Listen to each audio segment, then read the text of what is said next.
ಈಗ ನೀನು ಅರ್ಥ ಮಾಡ್ಕೊ. ಈಗ ನೀನು ಸರ್ದಿ ಈ ಮನೆ ಮಗಳಾಗಿ ಹೇಗಿರಬೇಕೋ ಹಾಗಿರೋದನ್ನ ಕಲಿ, ಎಲ್ಲ ಸರಿ ಹೋಗುತ್ತೆ.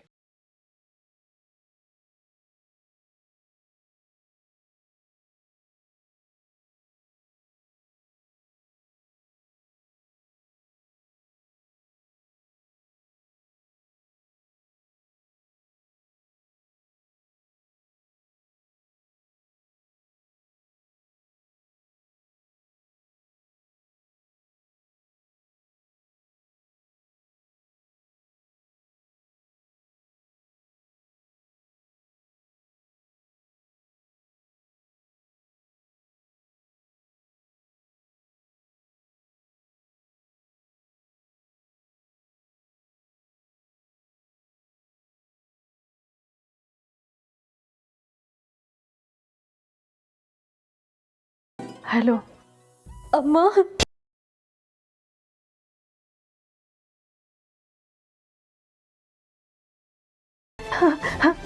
ಪುಟ್ಟ, ನಕ್ಷತ್ರ, ಎಲ್ಲಿದ್ಯಾ ಪುಟ್ಟ ನೀನು? ಎಲ್ಲ ಹೋಗ್ಬಿಟ್ಟಿದ್ಯಾ ನೀನು? ನನ್ಗೇನು ಆಗಿಲ್ಲ. ನಾನು ಮನೆಗೆ ಬಂದಿದ್ದೀನಮ್ಮ. ನಾನು ಚೆನ್ನಾಗೇ ಇದ್ದೀನಿ. ನೀನು ಇಲ್ಲಿಗೆ ಬಂದಿದ್ಯಾ ಅಂತ ಹೇಳಿದ್ರು. ಹೋ ಪುಟ್ಟ, ನಿನ್ನ ನೋಡ್ಕೊಂಡು ಹೋಗೋಣ ಅಂತ ಬಂದಿದ್ದೆ, ಆದರೆ ನೀನೇ ಅಲ್ಲಿರಲಿಲ್ಲ. ನಾನು ಎಷ್ಟು ಹೆದರ್ಕೊಂಡಿದ್ದೆ ಗೊತ್ತಾ? ಸಾರಿನಮ್ಮ, ಇನ್ಮೇಲೆ ಈಗ ಮಾಡಲ್ಲ. ನಾನು ಭೂಪತಿಗೆ ತುಂಬ ತೊಂದರೆ ಕೊಟ್ಟೆ ಕಣೆ. ಪಾಪ, ಅವನು ಎಷ್ಟು ಬೇಜಾರು ಮಾಡ್ಕೊಂಡೋ ಏನೋ. ಯಾಕಮ್ಮ? ಅವನಿಗೇನಾಯ್ತು? ನೀನೇನು ಮಾಡಿದೆ?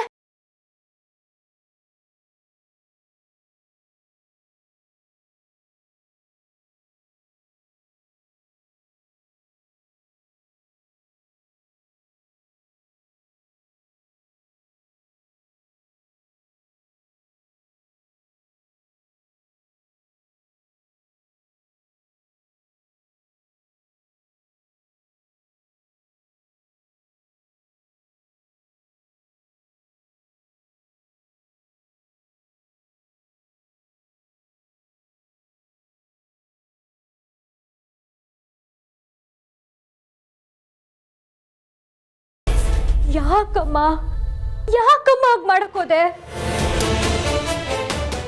ಭೂಪತಿ ನಮ್ಗೆ ಮೋಸ ಮಾಡಿಲ್ಲ. ಸತ್ಯ ಗೊತ್ತಾದ್ರೆ ಎಲ್ಲ ನಾವು ಅವನ್ನ ದೂರ ಮಾಡ್ತೀವೋ ಅಂತ ಎಲ್ಲ ಮುಚ್ಚಿಟ್ನ ಹೊರತು ಬೇರೇನು ಇಲ್ಲಮ್ಮ. ಆ ಥರ ಎಲ್ಲ ನಡ್ಕೊಂಡ್ಮೇಲೆ ನನಗೂ ತುಂಬ ಬೇಜಾರಾಯಿತು ಕಣೆ. ನನ್ನಿಂದ ಎಷ್ಟು ಜನಕ್ಕೆ ತೊಂದರೆ. ಸಾರಿನಮ್ಮ. ನನಗದೆಲ್ಲ ಏನು ಬೇಡ. ನೀನು ಇಷ್ಟು ಹೊತ್ತು ಎಲ್ಲಿದ್ದೆ ಹೇಳು? ನಿನಗೇನೋ ಆಗಿದೆ ಕಣೆ. ನಿನ್ನ ಮನ್ಸಿಗೇನೋ ನೋವಾಗಿದೆ, ಅದೇನು ಅಂತ ಹೇಳೆ. ಅಮ್ಮ, ನನ್ಗದನ್ನೆಲ್ಲ ಹೇಗೆ ಹೇಳಬೇಕೋ ಗೊತ್ತಾಗ್ತಿಲ್ಲ. ಆದರೆ ಒಂದಂತೂ ಹೌದು, ಏನೇ ಆದರೂ ಏನೇ ಹೋದ್ರು ನೀನೇ ನನ್ನಮ್ಮ.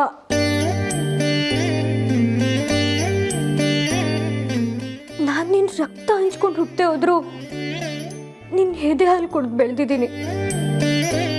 ಯಾವತ್ತಿದ್ರೂ ನೀನೇ ನನಗೆ ಮುಖ್ಯ. ನನಗೂ ಅಷ್ಟೇ ಪುಟ್ಟ, ಯಾವತ್ತಿದ್ರೂ ನೀನೇ ನನ್ನ ಮಗಳು. ಅಮ್ಮ, ನಮಗೇನೋ ಒಂದು ಸತ್ಯ ಗೊತ್ತಾದಾಗ ಅದನ್ನು ಹೇಳಬೇಕಾದವ್ರಿಗೆ ಹೇಳಬೇಕಾ, ಇಲ್ಲ ಅದನ್ನು ಮುಚ್ಚಿಟ್ರೆ ತಪ್ಪಾಗುತ್ತಾ? ನಾವು ಹೇಳೋ ಸತ್ಯದಿಂದ ಒಂದು 4 ಜನಕ್ಕೆ ಒಳ್ಳೇದಾಗುತ್ತೆ ಅಂದರೆ ಹೇಳೋದ್ರಲ್ಲಿ ಏನು ತಪ್ಪಿಲ್ಲ ಪುಟ್ಟ. ಅದೇ ಆ ಸತ್ಯ ಹೇಳೋದ್ರಿಂದ ನಮಗೆ ಮಾತ್ರ ಒಳ್ಳೇದಾಗುತ್ತೆ, ಬೇರೆಯವ್ರ ಮನಸ್ಸಿಗೆ ನೋವಾಗುತ್ತೆ, ಅವ್ರಿಗೆ ಕೆಟ್ಟದಾಗತ್ತೆ ಅಂದರೆ ಆ ಸತ್ಯಕ್ಕೆ ಬೆಲೆ ಇರೋದಿಲ್ಲ ಪುಟ್ಟ. ನಿಜವಾಗ್ಲೂ ತಪ್ಪಾಗಲ್ವಾ? ಇಲ್ಲ ಪುಟ್ಟ, ನಮ್ಮ ಜೀವನದಲ್ಲಿ ಎಷ್ಟೇ ಕಷ್ಟ ಬಂದರೂ ಎಷ್ಟೇ ನೋವಾದರೂ ಸಹಿಸ್ಕೋಬೇಕು. ನಾವು ಒಂದು ಸತ್ಯನ ಹೇಳೋದ್ರಿಂದ ಒಬ್ರು ಮನಸ್ಸಿಗೆ ನೋವಾಗುತ್ತೆ, ಅವ್ರ ಜೀವನದಲ್ಲಿ ಕೆಟ್ಟದಾಗುತ್ತೆ ಅಂದರೆ ಆ ಸತ್ಯನ ಹೇಳೋ ಅವಶ್ಯಕತೆನೇ ಇಲ್ಲ ಪುಟ್ಟ. ಥ್ಯಾಂಕ್ಸ್ ಅಮ್ಮ. ನೀನು ಇಷ್ಟು ಹೇಳ್ದೆಲ್ಲ ನನಗೀಗ ನೆಮ್ಮದಿ ಆಯಿತು. ಅದಕ್ಕೆ ನೋಡು ನಿನ್ನ ಅಮ್ಮ ಅನ್ನೋದು.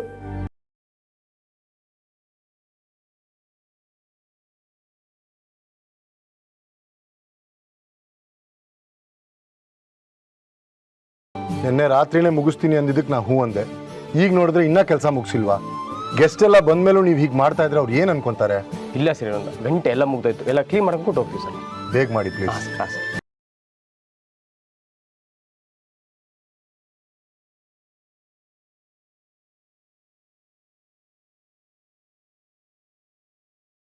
ನೋಡು, ನೀನು ಈ ಥರ ಖುಷಿ ಖುಷಿಯಾಗಿದ್ರೆ ಎಷ್ಟು ಚೆನ್ನಾಗಿರುತ್ತೆ.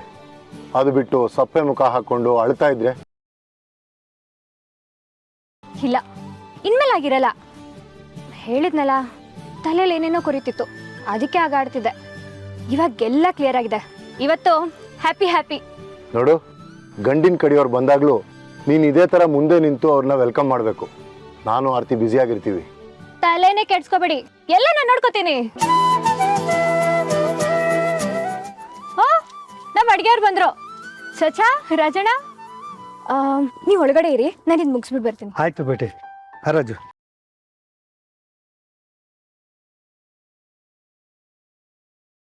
ದೇವ್ರೆ, ಈ ಮಗುನ ಯಾವಾಗಲೂ ಹೀಗೆ ಖುಷಿಯಾಗಿಟ್ಟಿರಪ್ಪ. ಊಟಕ್ಕೆ ಏನೇನು ಬೇಕು ಅಂತ ನಕ್ಷತ್ರ ಹೇಳಿರಬೇಕು. ಅದಕ್ಕೆ ಬೇಕಾಗಿರೋ ಐಟಮ್ಸ್ ಎಲ್ಲ ತಂದಿದ್ದೀರಾ ಅಲ್ವಾ? ಮಾಜಿ, ನಮ್ಮದು ಎಲ್ಲ ಐಟಮ್ಗೆ ತಂದಿದ್ದಾರೆ. ಹಾಗೆ ಏನಾರು ಸ್ವಲ್ಪ ಶಾರ್ಟೇಜ್ ಆದರೆ ನಾವು ತಗೊಂಡು ಬರ್ತೀವಿ. ನಕ್ಷತ್ರ ಭೇಟಿ ಎಷ್ಟಾರು ನಮ್ಮದು ಭೇಟಿ ಇದ್ದಂಗೆ ಅಲ್ಲ, ನಾವು ಎಲ್ಲ ಸೇರಿ ಒಳ್ಳೆ ಅಡುಗೆಗೆ ಮಾಡ್ತೀವಿ. ನೀವೇನು ಟೆನ್ಷನ್ಗೆ ಆಗೋದು ಬೇಡ. ನಕ್ಷತ್ರನ ಮೇಲ್ವಿಚಾರಣೆ ಇದೆ ಅಂದರೆ ಟೆನ್ಷನ್ ಆಗೋ ಅಗತ್ಯನೇ ಇಲ್ಲ. ಸರಿ, ಅಡುಗೆ ಮಾಡೋದಕ್ಕೆ ಟೆರೆಸ್ ಮೇಲೆ ವ್ಯವಸ್ಥೆ ಮಾಡಿದೆ. ಏನಾದರೂ ಬೇಕಿದ್ರೆ ಕೇಳಿ. ಹಾಂ, ಆಯ್ತು ಮಾಜಿ. ಚಲ್ರೆ ಬೇಟ. ಚಾಚಾ ರಾಜಣ್ಣ, ನಿಮ್ದೆಲ್ಲ ಹೊಟ್ಟೆಗಾಯ್ತಾ? ಏನಾದರೂ ತಿನ್ನಕ್ ತರಲ್ಲ? ಮುಗಿಸ್ಕೊಂಬಂದ್ವಿ ನಕ್ಷತ್ರ. ಅಲ್ಲ ಬೇಟೆ, ನಿನ್ನೆ ಯಾಕೆ ಹಂಗೆ ಮಾಡ್ಬಿಟ್ಟೆ ನೀನು? ಭೂಪತಿ ಬೇಟ ಎಷ್ಟು ಹೆಸರಿದ್ದ ಗೊತ್ತಾ? ಇಡೀ ಸಿಟಿಗೆ ಹುಡುಕಿದ್ದಾನೆ. ಅಷ್ಟೇ ಅಲ್ಲ ನಕ್ಷತ್ರ, ನಿನ್ನೆ ನಿಮ್ಮ ತಾಯಿ ಹೋಟ್ಲಿಗೆ ಬಂದಿದ್ರು. ಭೂಪತಿ ಬಗ್ಗೆ ಗೊತ್ತಾಗಿ ಕೋಪ ಮಾಡ್ಕೊಂಡ್ರು. ಹಾ, ಗೊತ್ತಾಯ್ತು. ಅಮ್ಮ ಹತ್ರ ಮಾತಾಡ್ದೆ. ಭೂಪತಿ ಯಾಕಾಗಿ ಮಾಡ್ದೆ ಅಂತೆಲ್ಲ ಹೇಳಿದ್ಮೇಲೆ ಸಮಾಧಾನ ಆದ್ರು. ಸರಿ ಬೇಟಿ, ಇನ್ಮೇಲೆ ಎಲ್ಲಾರ ಹೋಗ್ಬೇಕು ಅಂದ್ರೆ ಯಾರಿಗಾರ ಹೇಳಿ ಹೋಗು, ಇಲ್ಲಾಂದ್ರೆ ಎಲ್ರಿಗೂ ಟೆನ್ಷನ್ಗೆ ಆಯ್ತದೆ. ಅದು ನಿನ್ನೆನೇ ಅರ್ಥ ಆಯ್ತು.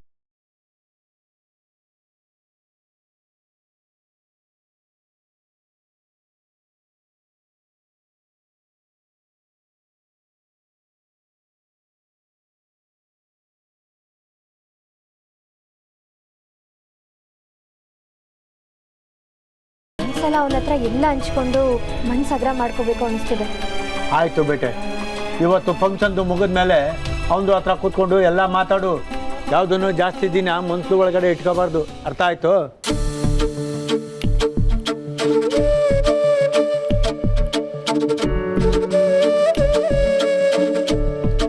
ನೀನೇನು ರೆಡಿ ಆಗಿಲ್ವಾ?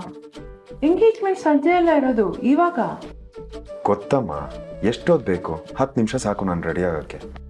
ಅಷ್ಟೊಂದು ಅರ್ಜೆಂಟಾಗಿ ರೆಡಿ ಆಗೋದೇನು ಬೇಡ. ಇವತ್ತು ನನ್ನ ಮಗ ರಾಜ್ಕುಮಾರನಂಗೆ ಕಾಣಬೇಕು. ನೀಟಾಗಿ ಆರಾಮಾಗಿ ರೆಡಿ ಆಗು. ಶ್ವೇತಾ ನೋಡ್ತಿದ್ದ ಹಾಗೆ ಕಳೆದೋಗ್ಬಿಡ್ಬೇಕು. ಅಷ್ಟೆಲ್ಲ ಏನೂ ಇಲ್ಲಮ್ಮ. ಆ ಹೋಟೆಲ್ ಯೂನಿಫಾರ್ಮಲ್ಲೇ ನನ್ನ ನೋಡಿ ಇಷ್ಟಪಟ್ಟವ್ರಿಗೆ ನನ್ನ ಫಿಸಿಕಲ್ ಅಪಿಯರೆನ್ಸಿಂದನೋ ಅಥವಾ ನನ್ನ ಬಟ್ಟೆಯಿಂದನೋ ಇದೆಲ್ಲ ಒಂದು ಮ್ಯಾಟ್ರ್ ಆಗುತ್ತಾ?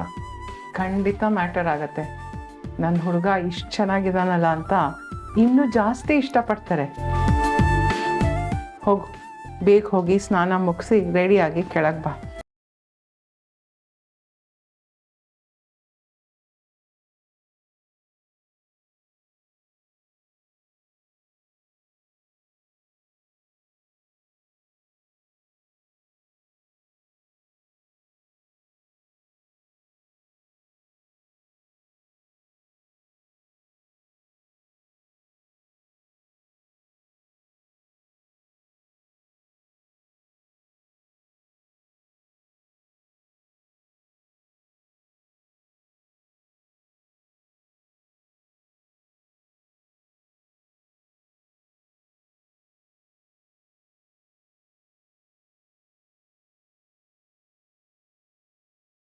ಮುನ್ನಾ,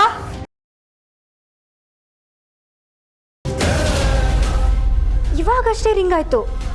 ಮತ್ತ್ಯಾಕೆ ಆಫ್ ಮಾಡ್ದ? ನಿನ್ನೆ ನಾನು ಹಾಗೆ ಮಾಡಿದೆ ಅಂತ ಇವತ್ತು ಅವನೇನಾದರೂ ರಿವೆಂಜ್ ತಗೋತಿದ್ದಾನಾ? ಪಾಪ, ನಿನ್ನೆ ನನಗೋಸ್ಕರ ಎಷ್ಟು ಹುಡುಕಿದ್ನೋ ಏನೋ. ಸಿಟ್ಟು ಬರೋದ್ರಲ್ಲಿ ತಪ್ಪೇ ಇಲ್ಲ.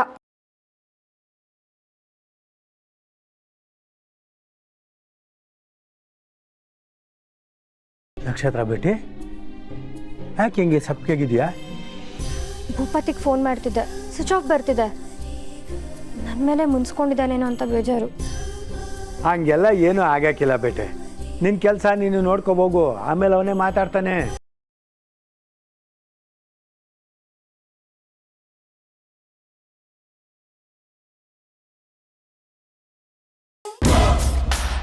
ನಿನ್ನ ಕೈಯಲ್ಲಿ ಕೆಲಸ ಆಗುತ್ತೋ ಅಲ್ವೋ ಫಸ್ಟ್ ಅದನ್ನು ಹೇಳು. ನಿನ್ನ ಕೈಯಲ್ಲಿ ಆಗಲ್ಲ ಅಂದರೆ ಬೇರೆ ಯಾರಿಗಾರು ಹೇಳ್ತೀನಿ. ನಿನ್ನ ಕತೆ ಕೇಳಿ ಕೇಳಿ ಸಾಕಾಗೋಯ್ತು ನನಗೆ. ಇಲ್ಲ ಮೇಡಮ್, ಇವತ್ತೇನೇ ಆದರೂ ನಿಮ್ಮ ರಿಪೋರ್ಟ್ ಬಂದೇ ಬರುತ್ತೆ. ಲಿಸನ್, ಇವತ್ತು ನನ್ನ ಎಂಗೇಜ್ಮೆಂಟ್. ಮನೆ ತುಂಬ ಜನ ಇರ್ತಾರೆ. ಸಿಕ್ದವ್ರ ಕೈಯಲ್ಲೆಲ್ಲ ಕೊಟ್ಟು ಹೋದ್ಯೋ ಗೊತ್ತಲ್ಲ. ವಿಷಯ ಯಾರಿಗೂ ಗೊತ್ತಾಗಬಾರ್ದು. ಏನು ಶ್ವೇತಾ, ವಿಷಯ ಯಾರಿಗೂ ಗೊತ್ತಾಗಬಾರ್ದು ಅಂತಿದ್ಯಾ? ನಾನು ನಿಮಗೆ ಆಮೇಲೆ ಕಾಲ್ ಮಾಡ್ತೀನಿ. ಎಂಗೇಜ್ಮೆಂಟಲ್ಲಿ ಏನಾದರೂ ಸರ್ಪ್ರೈಸ್ ಇದೆಯೋ ಹಾಗೆ? ಕದ್ದು ಕೇಳಿಸ್ಕೊಳ್ಳೋದಲ್ದೆ ಪ್ರಶ್ನೆ ಬೇರೆ. ಏನೆಲ್ಲ ವಿಷಯನೂ ನಿನಗೆ ಹೇಳಬೇಕಾ? ಸುಮ್ಮನೆ ಹೋಗಿ ನಿನ್ನ ಕೆಲಸ ನೋಡ್ಕೋ. ಯಾಕೆ ಯಾವಾಗಲೂ ಗುರ್ರಂತೀಯ? ಇವತ್ತಾದರೂ ಸಂತೋಷವಾಗಿ 4 ಮಾತಾಡ್ತೀಯನೋ ಅಂತ ಕೇಳಿದ್ರೆ ಅದಕ್ಕೂ ಸಿಟ್ಟಾ? ಅದು ಯಾವಾಗ ಬದಲಾಗ್ತೀಯೋ ಕಣೆ. ನೋಡು, ಮೊದಲೇ ನನ್ನ ಮೂಡ್ ಸರಿಗಿಲ್ಲ. ಅದೇನು ವಿಷಯ ಅಂತ ಹೇಳ್ಬಿಟ್ಟು ಹೋಗು. ಅದು ಶ್ವೇತಾ, ನಿಮ್ಮಪ್ಪ ನಿನಗೆ ಅಂತ ಒಡವೆ ತಂದಿದ್ರು, ಅದನ್ನೇ ಹಾಕೋತೀಯಾ? ಆಗಲ್ಲ. ನನ್ಗೇನೇನು ಬೇಕು ನೆನ್ನೆ ಪರ್ಚೇಸ್ ಮಾಡಿದ್ದೀನಿ ಅಂತ ಹೇಳ್ದೆ ತಾನೆ, ಮತ್ತೇನು ನಿಮ್ಮದು? ಅಲ್ಲ ಕಣೆ, ಇದರಲ್ಲಿ ಏನಿದೆ ಅಂತ ನೋಡ್ದೇನೆ ರಿಜೆಕ್ಟ್ ಮಾಡ್ತಾ ಇದ್ದೀನಿ.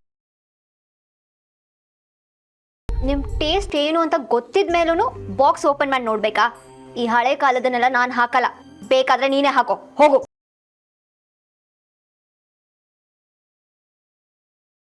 ಹೋಗು.